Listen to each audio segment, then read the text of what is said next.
Ambardi safari park ચોરીનો ભેદ વણ ઉકેલાયો ત્યાં ફરી એકવાર ચર્ચામાં. આંબરડી સફારી પાર્કમાં વુલ્ફના જન્મેલા બચ્ચાનું મોત. આંબરડી સફારી પાર્કમાં વરુના પુનઃસ્થાપનને ખતરો. તારીખ 31 ધારી નજીકના સફારી પાર્કમાં 8 દિવસ અગાઉ જ મહેમાન થયેલા અને જેની વસ્તી વધારવાની મોટી જાહેર કરવામાં આવી હતી તેવા શેડ્યુલ 1ના વન્યપ્રાણી એવા વુલ્ફના એક સાથે 6 બચ્ચાના જન્મ સાથે જ મોતના ભેટ અનેક સવાલો ઊભા થયા છે. ગત તારીખ 23/1/2024ના રોજ આંબરડી સફારી પાર્ક ખાતે રાજ્યના વન મંત્રી મુળુભાઈ બેરા દ્વારા અમરેલી જિલ્લાના રેવન્યુ વિસ્તારમાં ઇન્ડિયન વુલ્ફ પ્રજાતિને પુનઃ સ્થાપન માટે 6 વરુને રિલીઝ કરવામાં આવ્યા હતા. રાજ્ય સરકાર દ્વારા વરુને પુનઃ સ્થાપન કરવાનો પ્રયાસ થયો હતો.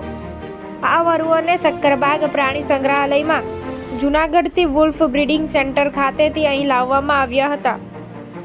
ઉલ્લેખનીય છે કે રાજ્ય સરકાર દ્વારા લુપ્ત થયેલા વરુને ફરી વસવા કવાયત હાથ ધરવામાં આવેલ છે. અમરેલી જિલ્લામાં એક સમયે વરુની ખૂબ મોટી વસ્તી હતી, પરંતુ હાલમાં આ પ્રજાતિ આ વિસ્તારમાં નામશેષ થઈ ગઈ છે. ત્યારે વનતંત્ર દ્વારા વરુને આ વિસ્તારમાં ફરી વસવા પ્રયાસ હાથ ધરાયો હતો. 6 વરુને આંબરડી સફારી પાર્ક ખાતે રિલીઝ કરવામાં આવ્યા હતા. 8 માસ બાદ તેની ટ્રેનિંગ આપ્યા પછી મુક્ત વાતાવરણમાં છોડી દેવાશે, પરંતુ વન વિભાગ આંબરડી સફારી પાર્કના સ્ટાફની બેદરકારીના કારણે તાજા જન્મેલા 6 બચ્ચાનું મોત થયેલ છે. સારવારની અભાવના કારણે પણ મોત થવાના સમાચારે જોર પકડ્યું છે. આંબરડી સફારી પાર્કમાં સિંહની સાથે આ અગાઉથી ચિત્તલ, ચિંકારા અને નીલગાય જેવા પ્રાણીઓ પણ હતા. વનતંત્ર દ્વારા થોડા સમય પહેલા પાર્કમાં કાળિયાર અને ઝરખ પણ છોડવામાં આવ્યા હતા, જેમાં થોડા સમય પહેલા 2 કાળિયારના પણ મોત થયેલા હતા. જેમાં વનતંત્રને પૂછપરછ કરતા કુદરતની મૃત્યુના કારણે દર્શાવી લીધેલ છે, પરંતુ પાર્ક બહારના દીપડા અહીં ફેન્સિંગ ટપીને પાર્કમાં આવી જાય છે અને શિકારની માવજત ઉઠાવતા હોય છે, જે સંદર્ભે પણ વન વિભાગ નિષ્ફળ નીવડ્યું હોય એવું લાગી રહ્યું છે.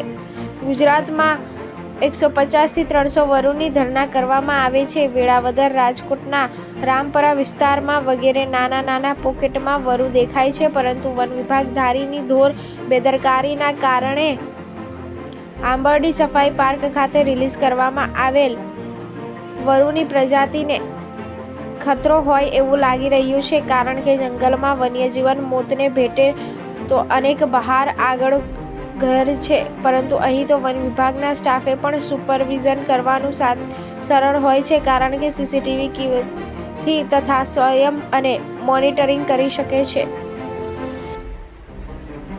તેમજ સફારી પાર્કમાં અગાઉ પણ આવી રીતે વન્યજીવનને મોતને ભેટ્યા છે તે સંવર્ધિત છે. તેમજ પાર્ક ચોરી થયેલા ત્યારે પણ વન એક્ટિવિસ્ટો દ્વારા અંદરના વન્યજીવનને કેટલાક સુરક્ષિત છે તે અંગે તપાસ તથા યોગ્ય સુરક્ષાની માંગ કરી હતી, પરંતુ દરેકવાર ફૂલ ગુલાબી ચિત્ર રજૂ કરતા વનતંત્રએ કોઈ તપાસ કે કાર્યવાહી કર્યા વગર જ સંતોષ માની લીધો હતો. સફારી પાર્કના RFOને ACFનો ચાર્જમાંથી મુક્ત કરો. સફારી પાર્કના RFO વર્ષોથી ACF ચાર્જમાં પણ છે, જેની હેઠળ 3 રેન્જનું મોનિટરિંગ કરવાનું હોય છે. તેવામાં આ રેન્જર પોતાના તાબા હેઠળના પાર્કમાં પાંજરામાં રહેલ વન્યજીવન તથા અન્ય મોનિટરિંગમાં ઉણા ઉતર્યા છે. તેવામાં અન્ય રેન્જનું મોનિટરિંગ કેવી હાલત થશે એ સમજી શકાય છે, કારણ કે અહીં માત્ર કાગળ પર ફેરણા થવા હોવાની ચર્ચા છે. તેમજ AC ચેમ્બરમાં બેસી સલામતની વાતો ચલાવવામાં આવે છે, ત્યારે તેમની પાસે રહેલ વધારાનો ચાર્જ અનેક સવાલો ઊભા કરે છે. BB ન્યૂઝ માટે યોગેશ કાનાબાર, રાજુલા, અમરેલી.